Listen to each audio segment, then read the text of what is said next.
esta clase sí es sincrónica, la siguiente que es de la doctora Muñoz no es sincrónica, esa es, como les puse en el mensaje, tienen su actividad, pero sí tienen que llenar asistencia en el apartado del tema, para que lo tomen en cuenta, por favor, y no se les vaya a pasar por alto.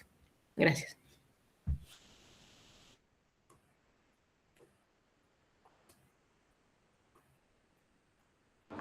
Gracias.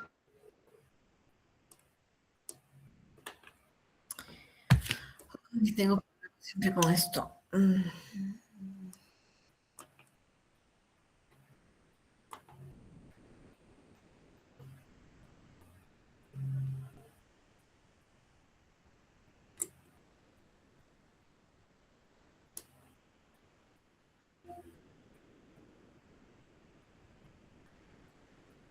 ¿Sí ven la presentación? Sí. Pero el problema es que no puedo pasar. Ahí, yo lo tenía bien, pero ayer vimos unas cosas y se me arruinó. Ay, Dios. Tal vez solo con su mouse para poder ponerlo en presentar, para que ya se vea toda la pantalla. Supongo que ahí ya la va a dejar en... Fíjese que no. No. Es que hay una cosa aquí en la ventana que no me deja.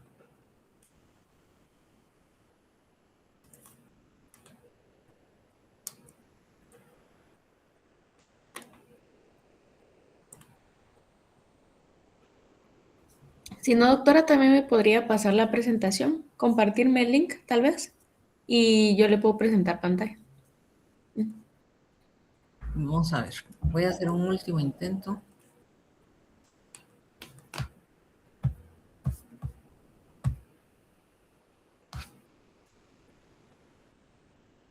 Es que fíjese que me aparece ventana de Chrome. Aquí dice compartir. De acuerdo, me aparece, pero no puedo, no se mueve el cursor.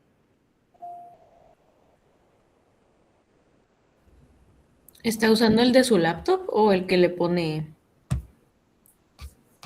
Sí.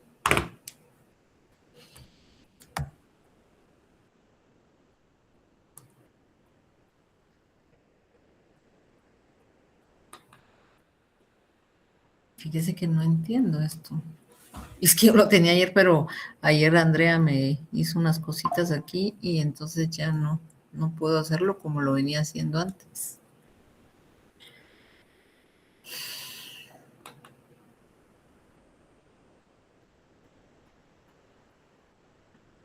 No me aparece donde está la ventana, no me aparece.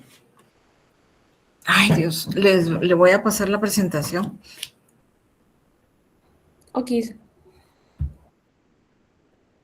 Es que no entiendo. Voy a hacer un último intento. Pero no entiendo por qué no me deja ver aquí la pantalla.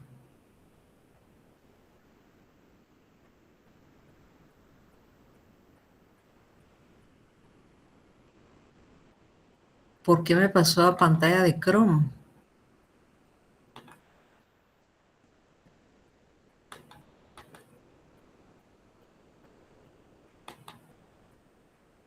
Aquí, mire, pues aquí le aparece, pero no me deja mover el cursor. Déjeme ver. ¿Se mira ahí? Sí, doctora, ahí ya está, cabalito. Y la deja moverle y todo Ahora bien. sí, perfecto. No sé qué hice, pero... Bueno, jóvenes, ay, perdonen estas cosas de tecnología. Nos quedamos ayer vimos esto, ¿verdad? Vimos las pruebas para diagnóstico de la E. coli. ¿Tenían alguna duda en cuanto a qué eran los patotipos? Entonces aquí les coloqué algunos ejemplos para que les quede un poco más claro. Un patotipo de E. coli está relacionado con los mecanismos de virulencia y asociado a los serotipos. ¿Se recuerdan que les mencioné los diferentes serotipos que tienen las enterobacterias? Menciónenme cuáles serían, qué antígenos tienen las bacterias, las enterobacterias.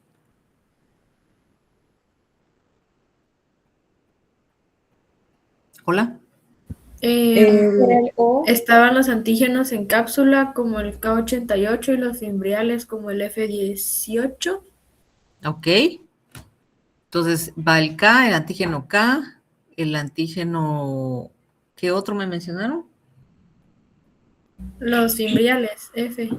F, ok. ¿Qué otro? Somático, Somático en la pared, ok. ¿Cuál otro?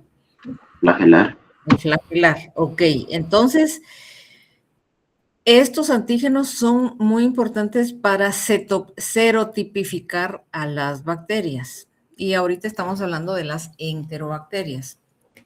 Especialmente el antígeno O y el H son importantes para la serotipificación y para clasificar en patotipos. De acuerdo al tipo de serotipo O y H, así se van clasificando los patotipos y estos están relacionados con la virulencia en el huésped. Entonces aquí les puse algunos ejemplos.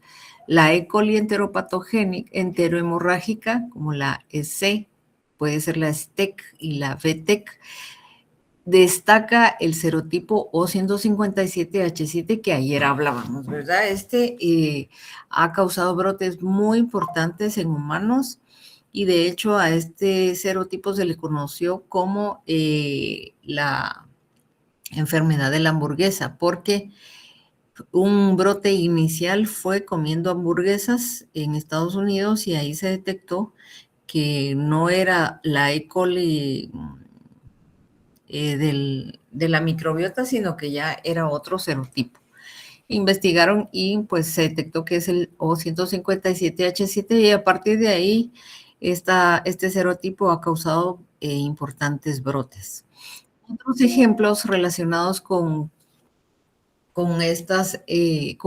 coli enterohemorrágica es el serotipo O26H11 o el O111H8 o el O104H4.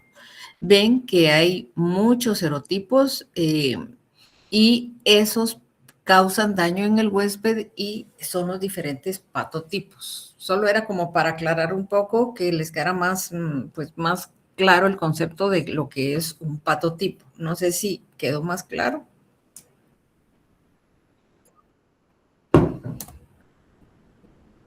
Doctora, solo una duda, ¿estos patotipos que está mencionando que son de importancia veterinaria o humana?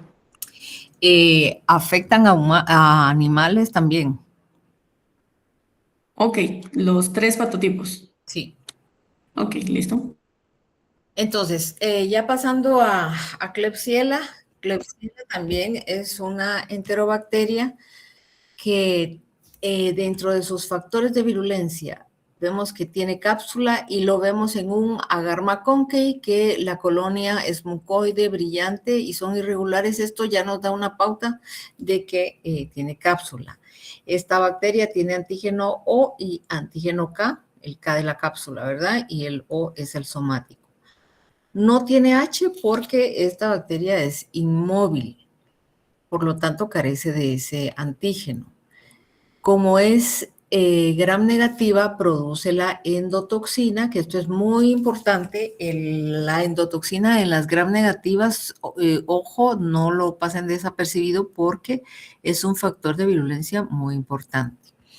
Y Klebsiella pneumoniae, lo hemos comentado anteriormente, aunque es una bacteria entérica, pero se le ha encontrado en enfermedades respiratorias y en otros órganos muy severas. Y en humanos también esta bacteria es muy severa, se ha encontrado en hospitales y daña causando unas neumonías muy severas en tejido pulmonar. Los cuadros clínicos, entonces, neumonías, supuraciones, cervicitis, mastitis, septicemias, metritis, infecciones en prepucio. Son extraintestinales. Ojo que esto es muy importante. Diagnóstico de laboratorio, pues si ven si ven secreciones, si ven esputos, si ven problemas respiratorios, pues van a tomar muestras de orofaringe. Si ven que hay un proceso infeccioso con fiebre, pues tomar muestras de sangre, orina, heces. Si hay heridas contaminadas, pues llevar al laboratorio. Les decía que para su identificación, pues son inmóviles, son lactosa positiva, como lo estamos viendo, y otra de las pruebas que se hace es la urea, es una urea positiva y ya nos va ayudando a diferenciar de otras enterobacterias lactosa positivas. Les decía que el INVIC es una prueba importante para ir diferenciando los diferentes géneros de este grupo. En cuanto a Enterobacter, también una lactosa positiva, gram negativo. Factores de virulencia, tiene una toxina similar a la Shiga. Esta Shiga inicialmente se descubrió en Shigella, pero también la producen algunas cepas de E. coli y también la Enterobacter. Esta toxina es bastante severa y productora de diarreas muy severas. Tiene una enzima que se llama beta-lactamasa. Esto es muy importante porque da resistencia a ciertos antibióticos. Voy a meter un poquito, voy a ir metiendo en mis clases, voy a ir metiendo un poquito de resistencia a los antibióticos, dado la importancia. Entonces voy a ir metiendo cositas, incluso tengo una presentación para ir enseñándoles este tema. Entonces, la Enterobacter pues también produce esta enzima importante que da resistencia a los antibióticos betalactámicos. ¿Qué poder patógeno tiene esta Enterobacteria? Aunque no está catalogada como patógena primaria, sí se le ha encontrado en infecciones importantes, en tracto urinario, en tracto respiratorio, en heridas y se ha encontrado produciendo meningitis y cuadros septicémicos. Por lo tanto, no hay que pasar desapercibida ante esta bacteria. En este grupo de Enterobacter estaba una bacteria que se llamaba Enterobacter antes, pero se reclasificó y ahora se llama Cronobacter sakazaki. No sé si la han escuchado, especialmente las que son madres o padres. Es muy importante con las fórmulas infantiles. Hace muchos años, pues ustedes tal vez no se recuerdan porque eran niños, hubo un brote muy, muy importante de leche en polvo contaminada con esta bacteria, causando muertes en recién nacidos y en bebés por consumir esta leche en polvo. Entonces, pues también hay que tenerla en cuenta, ¿verdad? Como les decía, estaba clasificada como Enterobacter, pero por ciertas características diferenciales adquirió este otro nombre. Entonces, esto es en cuanto a Enterobacter. Ok, hasta aquí, ¿todo claro? Sí, doctora. Vamos a pasar a las enterobacterias lactosa negativo. Vamos a hablar en primer lugar de la salmonela. Esta bacteria es patógena primaria con una bacteria que se encuentra en un aislamiento a nivel de laboratorio.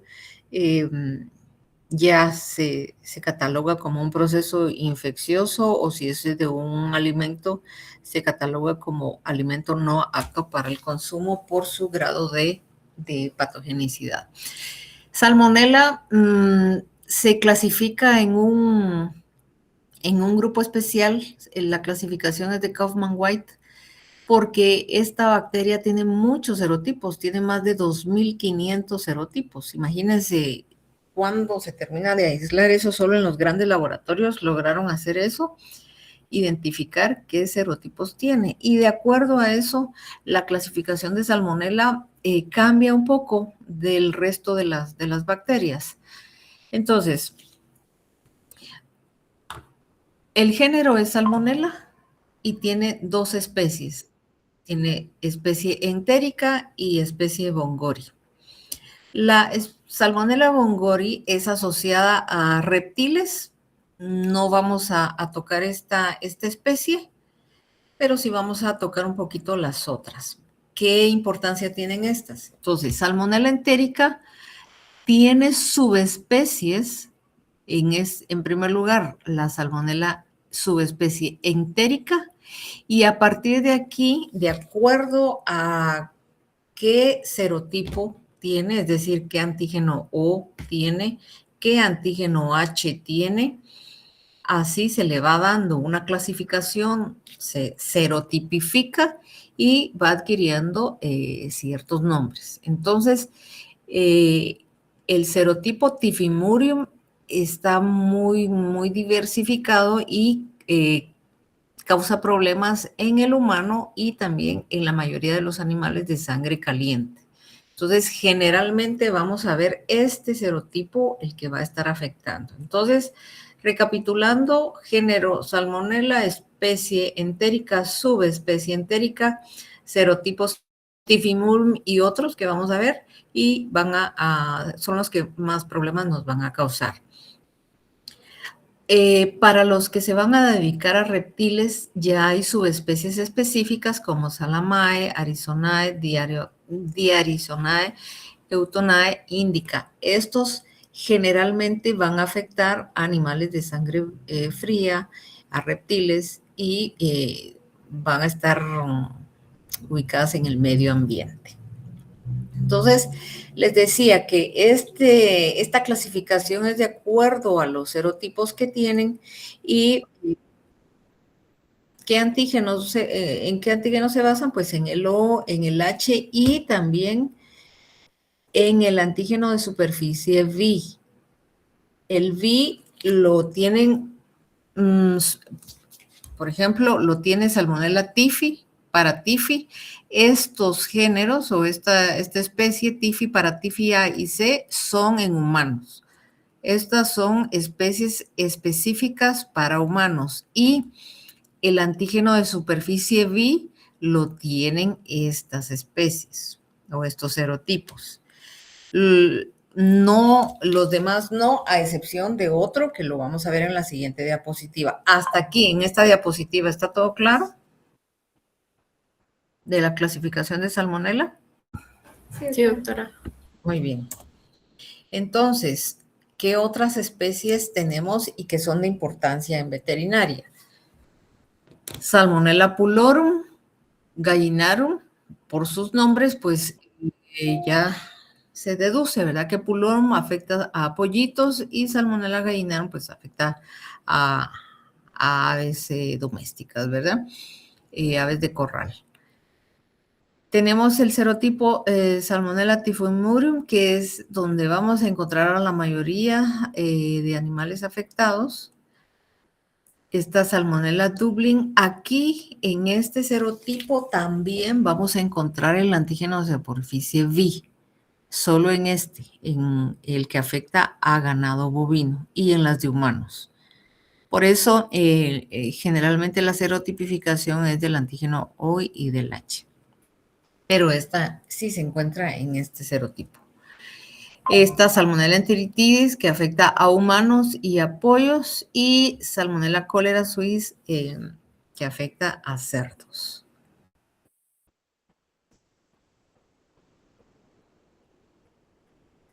¿Qué factores de virulencia posee Salmonella? Bueno, es una bacteria gram negativo. La mayoría son móviles, con excepción de dos, Salmonella gallinarum y pulorum. Entonces, recuérdense que en aves la Salmonella es inmóvil. Y ahí todas las demás, si son móviles, tienen flagelos perítricos. ¿Y qué antígenos tienen? Pues el antígeno O, el H y en algunos serotipos el antígeno K o V, que es de superficie. Algunos le llaman K porque como está en la superficie, pues por eso le llaman K. Pero el antígeno se llama V. ¿Estamos? ¿Está claro esto? ¿Qué otros factores de virulencia tiene Salmonella? Aquí ya vemos un cambio, ¿verdad? Es una bacteria intracelular. Otras bacterias, otras enterobacterias son extracelulares. Todas las lactosa positivas que vimos son extracelulares y todas las demás lactosa negativa también. Pero Salmonella es intracelular. ¿Qué quiere decir esto? Que la bacteria necesita entrar a una célula, a las células epiteliales, y también necesita entrar a células como macrófagos. Cuando entra a células epiteliales va a causar pues enfermedad específicas, diarreas, y cuando entra a macrófagos se va a caracterizar porque se va a producir una enfermedad sistémica y septicémica, ¿verdad? Entonces, por eso Salmonella es altamente patógena, porque logra sobrevivir dentro de las células. Como es gram negativa, también les mencionaba anteriormente que tiene presente la endotoxina. La endotoxina es un factor de mucho riesgo porque para causar enfermedades que pues ya sabemos cuál es la endotoxina, ¿verdad? Ubicada en los lipopolisacáridos. Luego, otra cosa importante, como la bacteria necesita entrar a la célula y multiplicarse, tiene unos factores que se llaman SPI1, SPI2, que son unas islas. Doctora, Sí, disculpe que la interrumpa. Hay una manita levantada. Alba. sí. Gracias. Solo una pregunta, doctora. ¿Qué dijo que producían enfermedad septicémica y qué otra cuando entraban a macrófagos? Cuando entran a macrófagos, como son células de defensa, macrófagos neutrófilos, se produce enfermedad septicémica. Entonces, es que también mencionó, pero no me recuerdo. También entra, no solo entra a macrófagos, sino que también puede vivir en células epiteliales y células epiteliales de otros órganos y del intestino también, ¿verdad? Causando diarreas. Gracias. No sé si a eso se refería. Sí, doctora, gracias. Muy bien. Entonces, les decía que para sobrevivir dentro de las células, pues necesita unas islas de patogenicidad, que es el CSP1, perdón, SPI, islas de patogenicidad, se llama esto, 1, islas de patogenicidad 2. Estas son como una especie de proteínas que están en el cromosoma de la bacteria y esto les da virulencia para poder sobrevivir dentro de las células, ¿verdad? Esto también va aunado con los plásmidos de virulencia. El plásmido son sustancias o elementos genéticos extracromosómicos que están dentro de la bacteria y que también les da esa capacidad de poder entrar a la célula y sobrevivir internamente. Entonces, cuando la salmonela ingresa, porque la transmisión se da generalmente por consumo de alimento o de agua contaminada, ingresa por vía digestiva. Cuando llega al sistema gástrico, al estómago, se va a encontrar con un pH ácido que a cualquier otra bacteria pues le es difícil sobrevivir. Por lo tanto, en el estómago pues hay muy pocas bacterias, ¿verdad?, que puedan sobrevivir a ese pH ácido. Entonces, esta bacteria tiene factor de virulencia de proteínas anti-shock ácido. ¿Qué hace cuando llega al estómago? Tiene dos mecanismos de defensa: producir proteínas anti-shock ácido que resisten el pH ácido del estómago. ¿Y en qué momento de su vida producen estas proteínas? Cuando está en fase logarítmica, en la fase, ¿se recuerdan de la curva de crecimiento bacteriana o de microorganismos? Tienen una fase logarítmica de crecimiento y luego tienen una fase estacionaria y luego la Luego ya hay descenso y la muerte, ¿verdad? Pero en la fase de crecimiento logarítmico, ahí producen unas proteínas resistentes y también en la fase estacionaria. Entonces tienen dos fases de elaboración de estas proteínas que les va a permitir hacer frente a este shock ácido. Y logran sobrevivir en el estómago y logran pasar al intestino. Otro factor de virulencia, cuando ya llegan al intestino, utilizan sus fimbrias y tienen las fimbrias de tipo 1 y las fimbrias polares largas. Estas les permiten adherirse a las células epiteliales y especialmente las fimbrias polares largas se unen a unas proteínas, vean en este esquemita, no sé si logran verlo, están las células epiteliales y hay unas células M que estas tienen alguna permeabilidad y permiten ingreso de antígenos y de algunos anticuerpos y estas fimbrias se adhieren a estas células M y así es como ingresa la bacteria, ¿verdad? Tenemos también otro sistema de virulencia que son las STT, que estas se refieren, pues es un nombre extraño, ¿verdad? Yo creo que ya no le encontraron nombre, pero se llama Sistema de Secreción Tipo 3. SSTT se llama Sistema de Secreción de Tipo 3. ¿Qué hacen este sistema, TTSS? Pues también facilitan la permanencia de la bacteria dentro de la célula y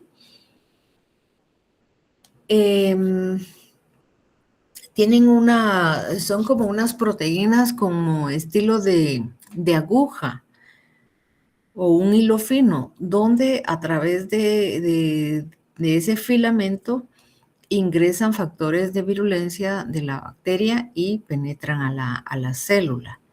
Y pues eso también le permite sobrevivir intracelularmente. Y pues los lipopolisacáridos, ¿verdad? Tienen esa capacidad de producir shock endotóxico y hay muchos signos que produce la salmonela causando este shock endotóxico. Por ejemplo, en cerdos lo hemos visto con alguna frecuencia que el veterinario encuentra a los cerdos o a los lechones con un color azulado o morado, ¿verdad? Ese cerdo ya tiene un shock endotóxico producido por la salmonela. Y pueden, obviamente, enfermedades severas, ¿verdad? En cerdos especialmente es muy, muy drástico esto y pueden llegar a morir. Entonces, en general, estos son los factores de virulencia de salmonela. Pero, como siempre les digo, para que amplíen un poquito más, está el capítulo que yo supongo que ya lo leyeron, ¿verdad? O lo están leyendo, el capítulo de enterobacterias. ¿Hasta aquí todo claro? Sí, doctora. Muy bien, entonces, en general, los signos clínicos son septicemias, son enteritis agudas, subagudas, gastroenteritis, podemos encontrar abortos también. Les decía, cuadros entéricos, vamos a ver fiebre en cerdos, en lechones, pero cuadros septicémicos, vamos a ver, miren, obviamente aquí hay mortalidad, ¿verdad? En esta granja hubo alta mortalidad y vemos la coloración del cerdo, aquí no se ve, pero los cerdos tenían un aspecto azulado o morado por la septicemia causada por la salmonela. Entonces les decía que como la bacteria es intracelular, debe sobrevivir dentro de las células epiteliales con estos factores de virulencia y también dentro de los macrófagos y células de defensa. Aquí pues ya se disemina la bacteria y produce una septicemia. es parte de la patogenia, ¿verdad? Que tiene esta bacteria. Y pues la transmisión, les decía, contacto con enfermos, portadores sanos, los alimentos, el agua contaminada, por ejemplo, cerdos, aves, que hay cantidad grande de animales en una nave, en una galera. Es más fácil la transmisión mediante el consumo de alimento contaminado o el agua y las heces, ¿verdad? Especialmente las heces pueden ir cargadas con salmonela. Entonces, ¿qué muestras deben llevar al laboratorio? Pues si ustedes están viendo diarreas, pues van a llevar heces. Si creen ustedes que pueden tener daños a nivel urinario, pues llevar orina, llevar sangre, si ven abscesos. Salmonela también puede producir abscesos cuando hay una septicemia, ¿verdad? Si están haciendo necropsias, pues lleven órganos que vean ustedes afectados. El alimento, muchas veces pasa desapercibido el alimento y el agua, siempre es importante. Si están en una granja y están viendo animales enfermos, no se olviden del agua y del alimento, por favor. Y de la cama inclusive, ¿verdad? ¿Qué hacemos en el laboratorio? Pues aquí solo es un leve repaso porque ya lo vamos a ver en el laboratorio. La salmonela, por sus características, no es fácil de crecer inicialmente en un agar directo, en una siembra directa en un agar sangre, por ejemplo. Debe pasar por un proceso de preenriquecimiento. ¿Qué significa esto? Que en un caldo se coloca la muestra, cualquiera de las que llevaron aquí, se coloca en un caldo de preenriquecimiento para estimular el crecimiento de la bacteria. Aquí en este preenriquecimiento también van a crecer otras bacterias, pero eso no nos interesa ahorita. Lo que nos interesa es estimular el crecimiento de la salmonela y luego ya a partir de un tiempo de incubación se pasan a medios de enriquecimiento selectivos. ¿Por qué selectivos? ¿Quién me puede decir por qué se utilizaría un enriquecimiento? Vean que aquí ya cambió la palabra, enriquecimiento selectivo.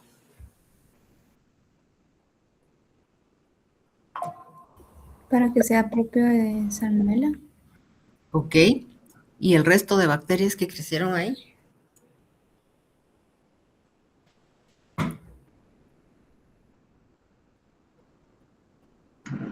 Para que solo crezca salmonela y las otras pues no crezcan.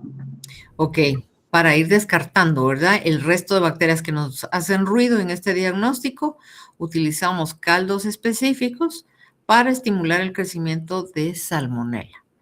Lo llevamos a incubar y luego ya, a partir de ahí, ya sembramos en placas con medios específicos, diferenciales, para ir observando la bacteria, porque van a ir otras bacterias, pero ya se redujo en gran manera la cantidad de bacterias extras que no nos interesa en ese momento, ¿verdad? Entonces, en este agar es un XLT4 que vemos colonias características de color negro, porque salmonela pues produce H2S y ya vamos viendo características. ¿Y qué medio creen que sería este? Agar McConkey. Exacto, perfecto. Un agar McConkey para ir confirmando que es una bacteria lactosa negativa. Y luego hacemos ya las pruebas bioquímicas para ir haciendo la diferenciación y la identificación de la bacteria.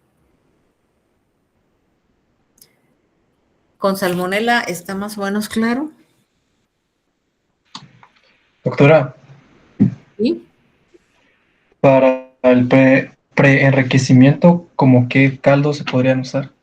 Agua peptonada es la que usamos. Ok, gracias. Agua peptonada, y para enriquecimiento selectivo usamos Kaufman y tetracionato también. Bueno, pasemos a otras bacterias. Shigella es catalogada como bacteria patógena también, causa disentería bacteriana en el humano.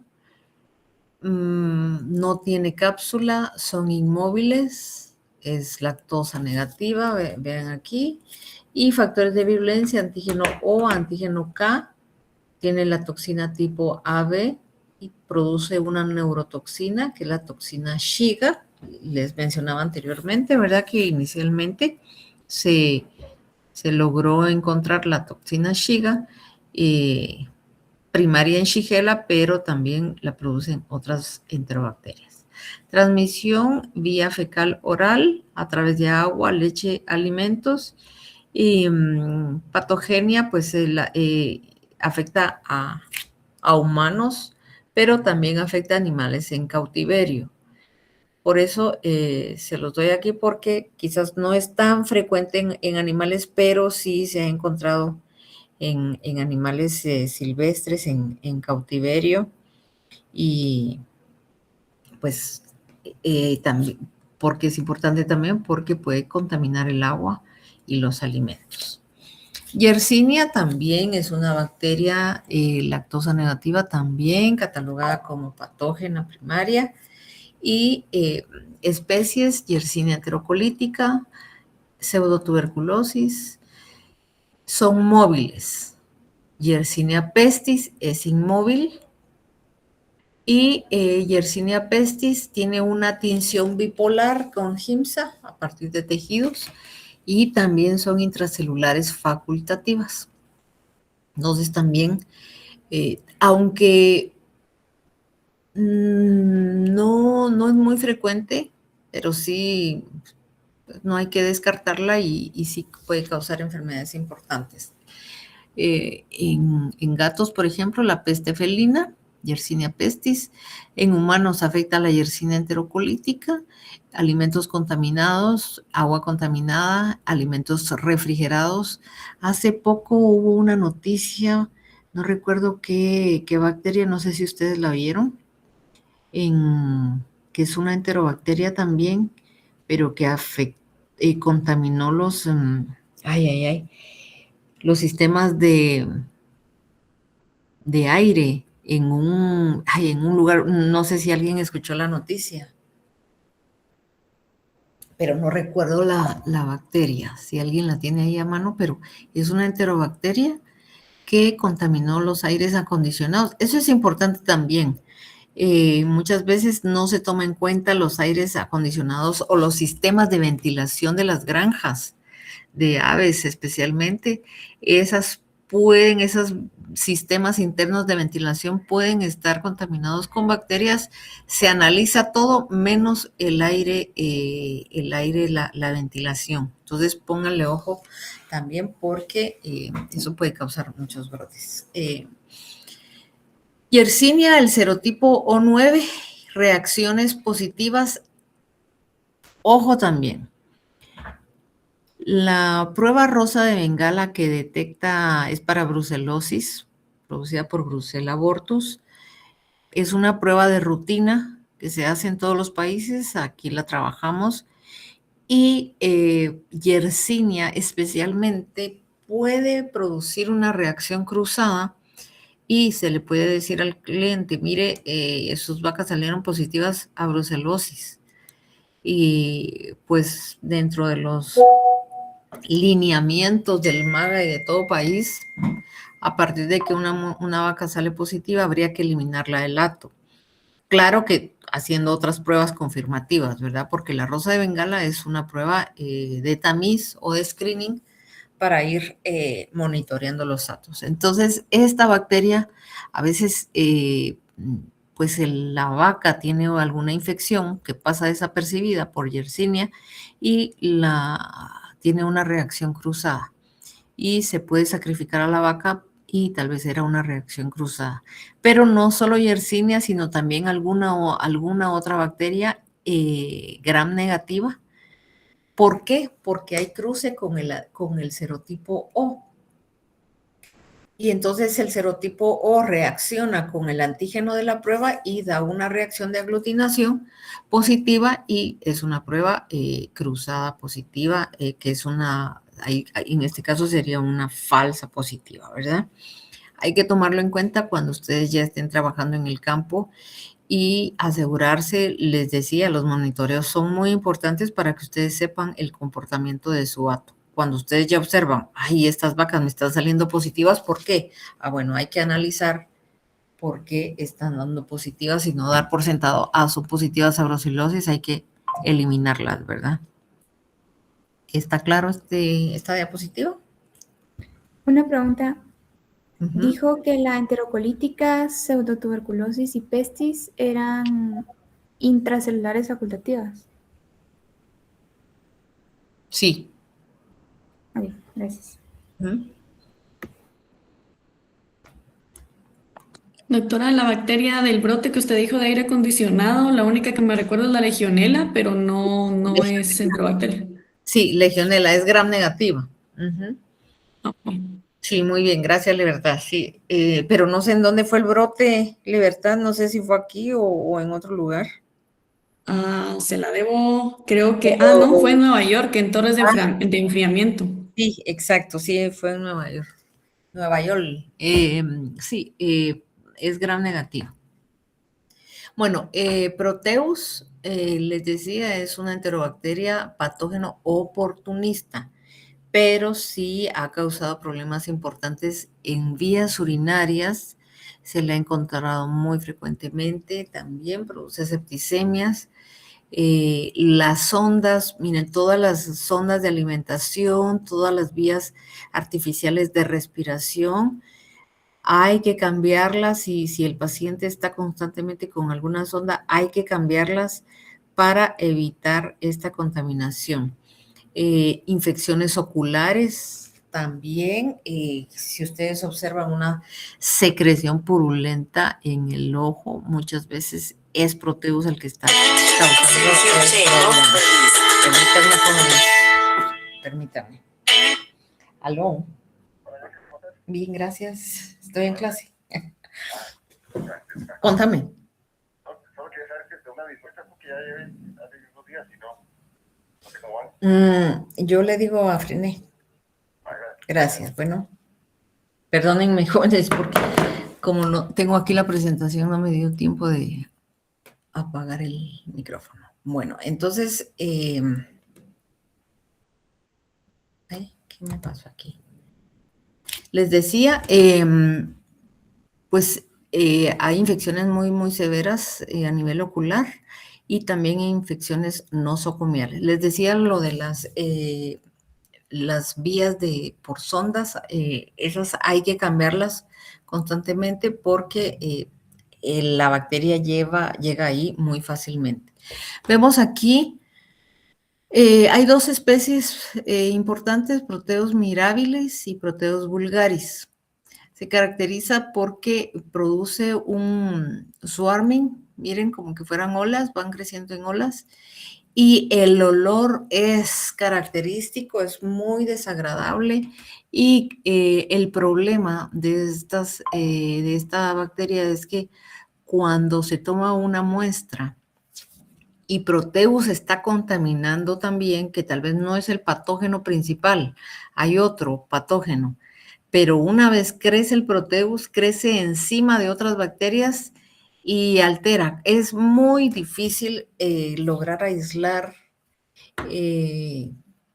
la bacteria principal. Por ejemplo, aquí vemos que no sé si ven mi cursor, hay unas colonias, aquí hay una colonia grande, pero encima creció el Proteus. Lograr sacar esa colonia del Proteus es muy, muy difícil.